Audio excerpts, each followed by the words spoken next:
maragas ang pagpapala ko sa ating lahat. Para sa ating pangaraw-araw na talata, tayo ngayon ay nasa Exodus Kapitulo 28 sa versikulo 31 hanggang 39.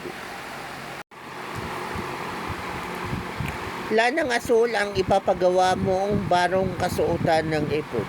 Lalagyan ito ng butas sa suotan ng ulo at lalagyan ng tutok sa paligid ng butas tulad ng karaniwang barong para hindi matastas. Gagawa ka ng palawit na parang bunga ng granada na yari sa lanang asul, morado at pula. Ikakabit mo sa laylayan. Pagkatapos lalagyan mo ng kampanilya ang pagitan ng mga palawit. Ang magiging ayos nito ay isang hilera ng magkasalit na kampanilya at palawit sa buong laylayan.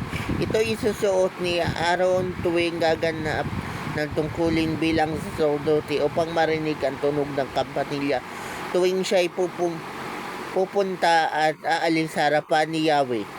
Sa gayon, hindi siya mamamatay. Gagawa ka rin ng isang palamuting ginto na may sulat ng ganito, nakatalaga kay Yahweh. Itatali mo ito ng asul na lubid sa turbante sa tapat ng noo ni Aaron.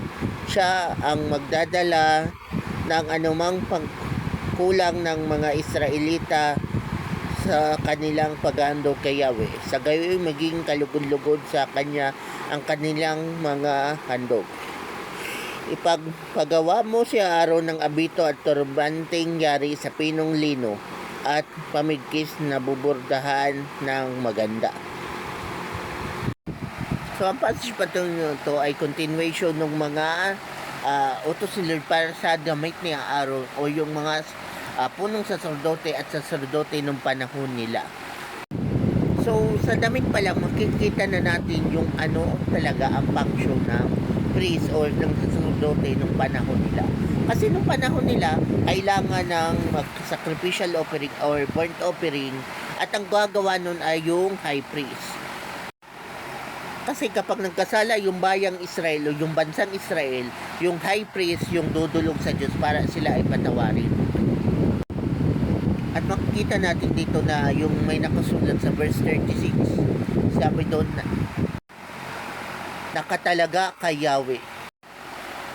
So, totoo na kapag ikaw lingkod ng Diyos, talagang dapat nakatalaga ka sa Diyos. Kasi, ano yun? Ang ibig sabihin yun ay intimacy. So, titingnan natin ang isang picture ng kung anong itsura ng damit ng high priest. So, ito ang isa sa example kung anong itsura ng damit ng high priest noong panahon ni Moses.